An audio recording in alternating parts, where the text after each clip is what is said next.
A mission in the jungle. The year is 2000 in Sierra Leone, a small West African nation, is deep in the grip of a civil war so brutal it shocks even a world already familiar with late 20th century conflicts. Entire villages are destroyed. Civilians are massacred, mutilated, and terrorized.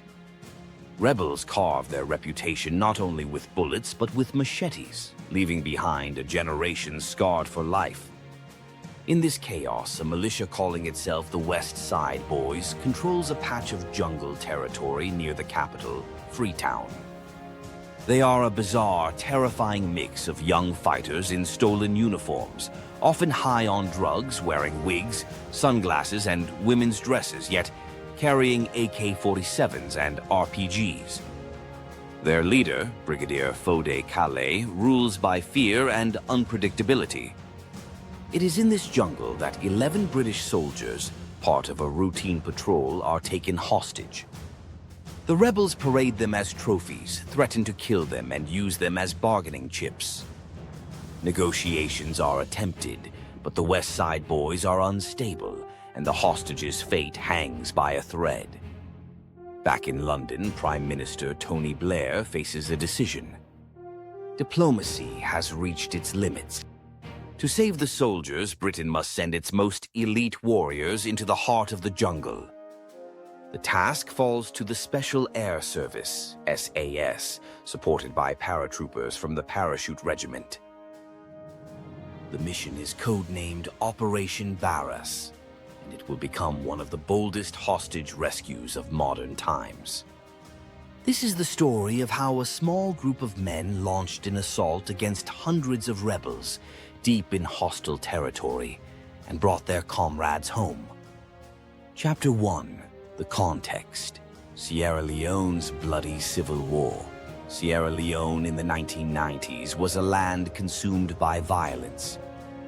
The Civil War, which began in 1991, was fueled by the struggle over blood diamonds, precious stones mined by enslaved labor and sold to fund weapons. The Revolutionary United Front, RUF, led by Fode Sanko, became infamous for its brutality. Its fighters terrorized civilians, amputating limbs to spread fear, kidnapping children as soldiers, and enslaving women. The international community eventually intervened. The United Nations deployed peacekeepers, but their effectiveness was limited. Regional forces, including Nigeria's army, also tried to stabilize the country. Britain, as the former colonial power, took a particular interest. By 2000, British troops were stationed near Freetown to protect evacuation routes and provide limited training to government forces. Amid this chaos, new militias rose and fell. The most notorious was the West Side Boys. Unlike the disciplined, if brutal, RUF, the West Side Boys were chaotic, unpredictable, and heavily intoxicated most of the time. They combined brutality with absurdity, rebels strutting in wigs and dresses while carrying assault rifles, teenage fighters decorated with beads and sunglasses, blaring Western pop music in the jungle. They were violent, bizarre, and terrifying. Despite their appearance, they were dangerous. Armed with AK-47s, heavy machine guns, RPGs, and mortars, they controlled several villages. They terrorized the population, kidnapped civilians, and extorted traders. Their camps near the Roquel Creek became a no-go zone.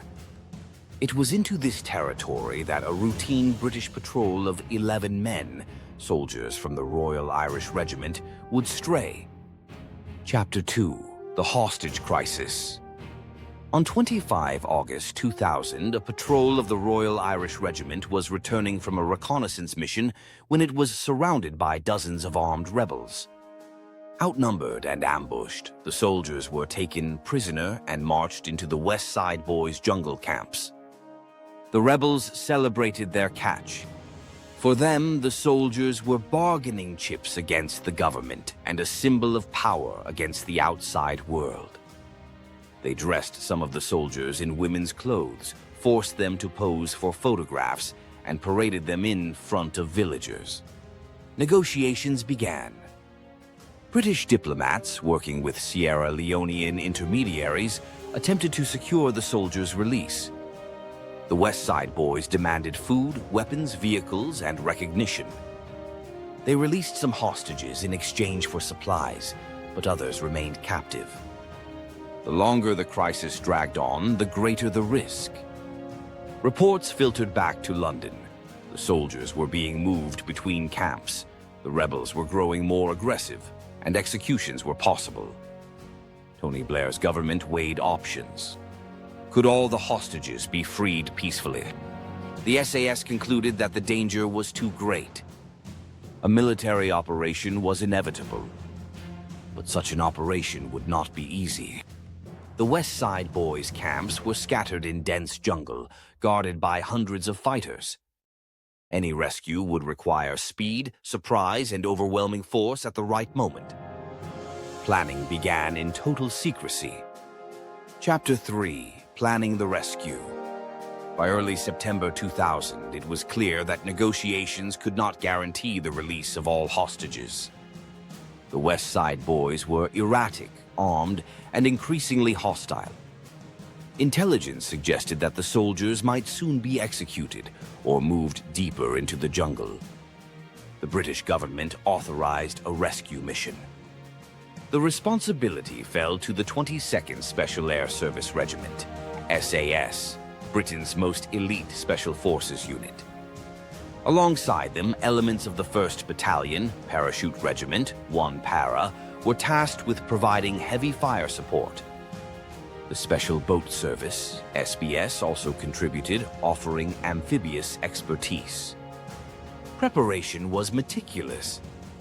Reconnaissance drones and Sierra Leone Army scouts mapped the rebel camps near the Rokel Creek. The camps were divided into 2 clusters, the main base housing most of the rebels and their commander, Brigadier Kalai, and a smaller camp where the hostages were held. Both camps were heavily armed, with machine guns, mortars, and RPG positions. The SAS developed a 2-pronged plan. One troop would storm the hostage camp, while another, supported by paratroopers, would assault the main base to neutralize rebel firepower. The goal was speed, overwhelm the rebels before they could harm the captives. Helicopters from the RAF and Army Air Corps would insert the assault teams at dawn. The plan required precision timing, coordination, and courage. Every man knew the risks. If the assault failed, not only could the hostages die, but dozens of British troops could be lost in the jungle. Chapter 4. The assault begins at dawn on 10 September 2000. The operation was launched. RAF Chinook and Puma helicopters thundered over the jungle, carrying SAS teams and paratroopers. The noise was deafening, and the rebels quickly realized they were under attack. The first wave descended on the hostage camp. SAS operators armed with carbines and night vision gear stormed through the huts with controlled aggression. Grenades blasted open doors. Shouts of "British Army, stay down!" echoed through the chaos. The hostages, stunned and disoriented, were pulled to the ground and shielded by the commandos. Meanwhile, a second assault force hit the main rebel camp. Here, resistance was fierce. West Side boys poured out of huts, firing wildly with AK-47s and RPGs. Mortar rounds thumped into the dirt. But the SAS and paratroopers returned fire with ruthless precision.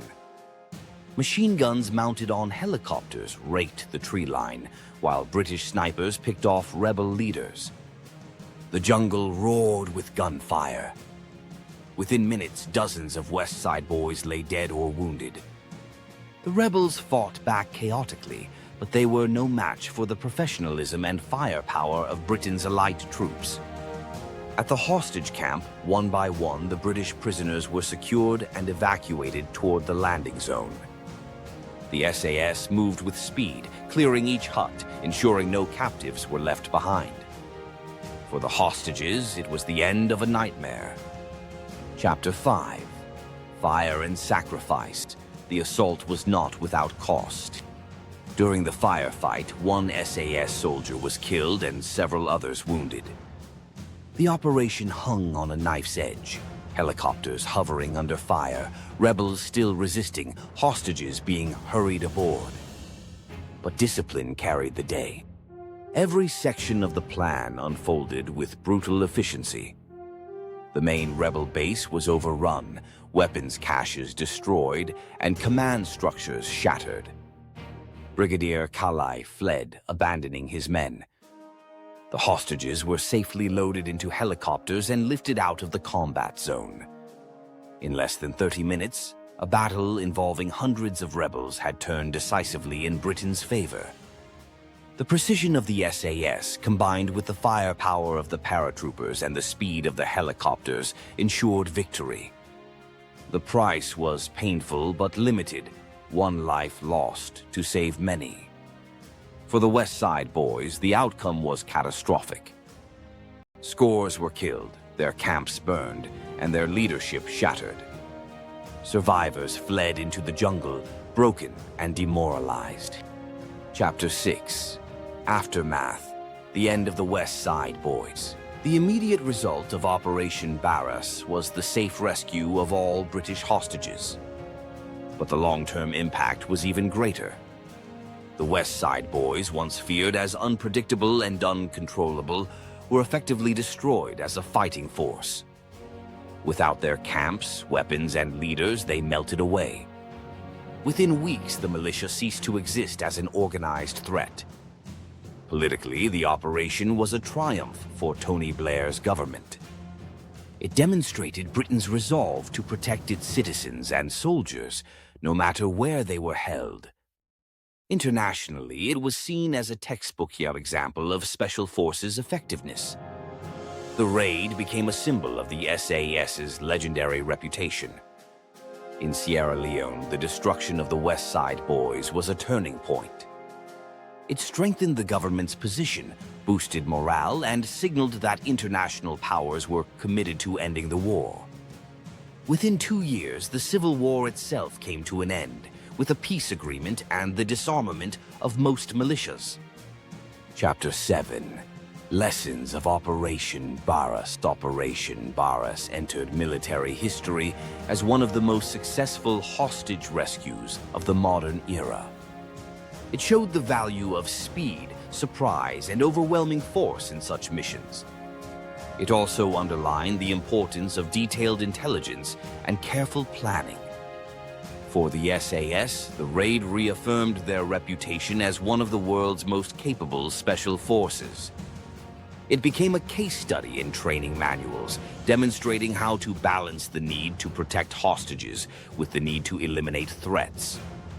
But the mission also highlighted the risks. One life was lost, and the possibility of far higher casualties was real. A single mistake, a missed hostage, a downed helicopter, a panicked rebel firing on captives could have turned success into disaster. The operation's success was a testament not only to skill, but to discipline under fire. Strategically, Operation Barras sent a message. Britain would not tolerate its soldiers being humiliated or killed by militias. It showed the importance of maintaining elite forces ready to respond anywhere in the world, even in remote jungles thousands of miles from home. Chapter 8. Conclusion. A textbook rescue. Operation Barras was more than a military raid. It was the climax of a hostage crisis, the destruction of a brutal militia, and a statement of national resolve. For the men of the SAS and Parachute Regiment, it was a mission etched in blood and courage. For the hostages, it was salvation after weeks of fear. In the annals of Special Forces history, Barras stands alongside Entebbe, Mogadishu, and other legendary rescues. It was swift, deadly, and effective. It proved once again why the SAS motto, "Who dares wins," is more than just words. The jungles of Sierra Leone bore witness to an extraordinary gamble, a small band of professionals against hundreds of rebels. The gamble paid off. Operation Barras remains a shining example of how elite soldiers can change the course of events, restore national pride, and rescue lives in the most desperate circumstances.